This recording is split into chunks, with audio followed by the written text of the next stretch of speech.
Alright, boys and girls, we're going to read the next story in our folktale unit. Remember, a folktale is an old story that has been told and retold over and over again. Today you are going to read a folktale called The Elves and the Shoemaker by Galdone.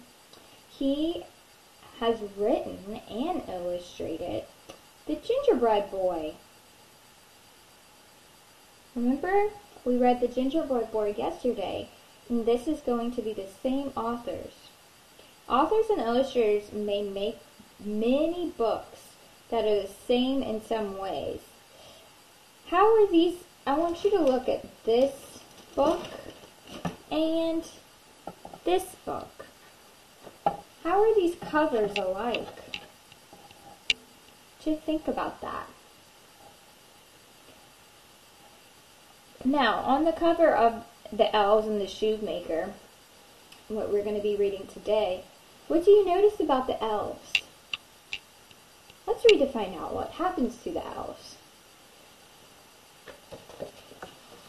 The Elves and the Shoemaker.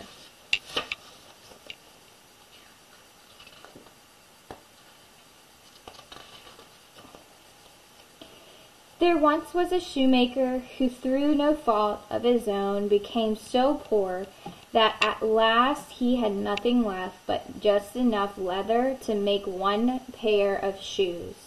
He cut out the shoes at night so he could set to work on them the next morning.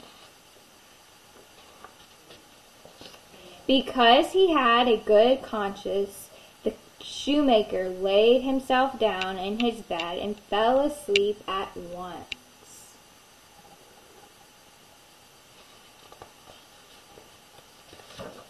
In the morning, after he had said his prayers, the shoemaker went to his workshop.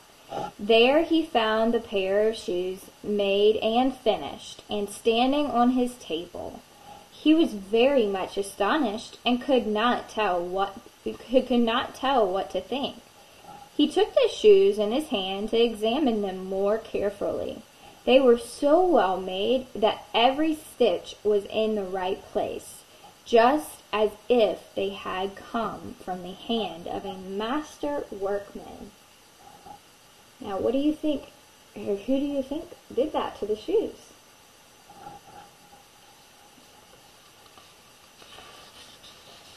Soon a customer entered, and as the shoes fit him very well, he paid more than the usual price for them.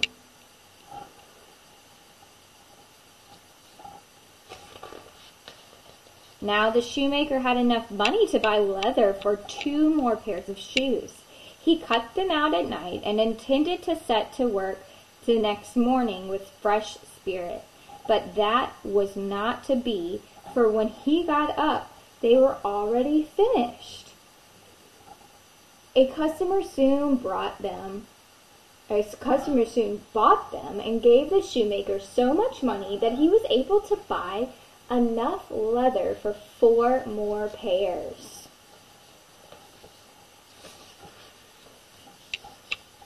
Early the next morning, he found the 4 pairs finished also, and so it always happened. Whatever the shoemaker cut out in the evening was finished by the morning, and soon he was making a very good living. One night, not long before Christmas, when the shoemaker had finished cutting out the shoes from the leather, he turned to his wife before he went to bed and said, "How would it be if we were to stay up tonight and see who it is that does us this service?" So, what do you think about the shoemaker right now? The shoemaker is really surprised. It said that in the beginning of the book, it said he was astonished, which means he was surprised that this was happening to him. Do you think that the poor shoemaker's problem is being solved right now? Because his problem, remember I said a folktale usually has a problem. And what was his problem? what was going on at the beginning of the book? Yeah, he was poor and he couldn't have enough money to buy materials he needed to make his shoes for him to make a living. And so, then what started to happen? Yeah, what he's leaving materials out, and whatever is going at night when he goes to sleep, something's happening. Somebody's making these shoes, and then he wakes up and they're all made, and they're like the best shoes that he's ever seen made.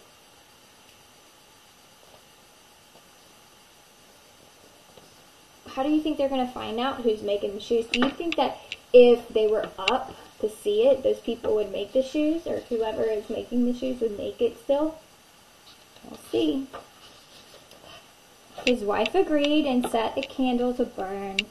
Then they both hid in the corner of the room behind some coats that were hanging up. They peeked out between the coats and began to watch.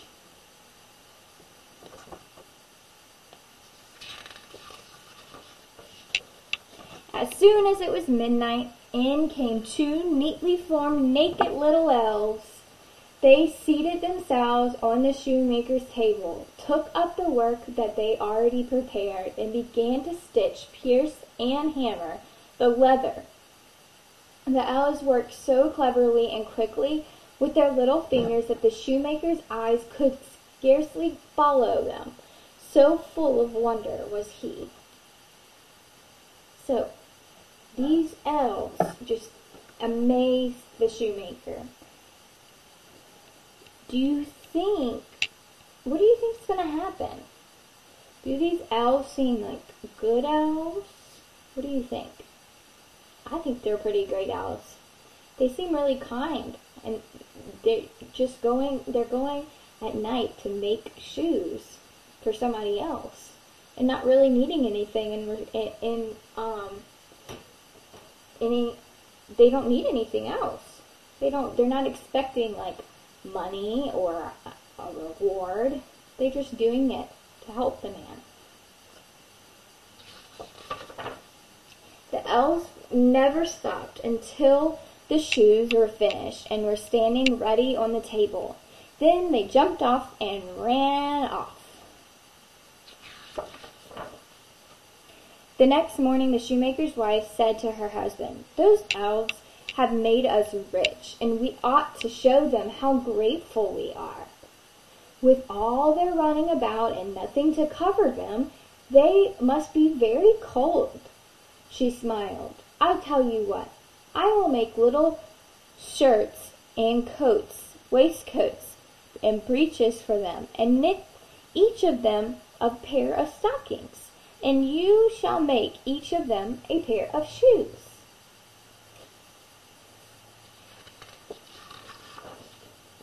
The husband consented willingly, and that night, when everything was finished, they laid out the gifts on the table instead of the cut-out leather.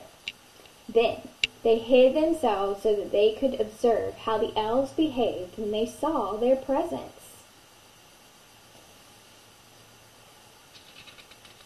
Why are they making clothes for them? Yeah, it's like a thank you. They're thanking the elves for helping them. They were once poor, and now they have all this money because they're helping the man make these great shoes that people want to buy. At the stroke of midnight, the elves rushed in, ready to set to work. But when they found the neat little clothes made just for them, they stood a moment in surprise, and then they showed the greatest delight. Oh, they must be so excited to have clothes. Quickly they took up the pretty garments and slipped them on, singing, "What spruce and dandy boys we are! No longer cobblers will we be."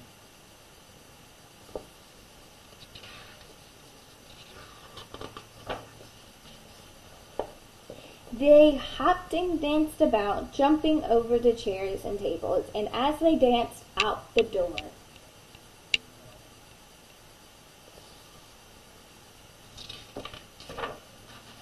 For that time on, the elves were never seen again, but the shoemaker and his wife prospered as long as they lived.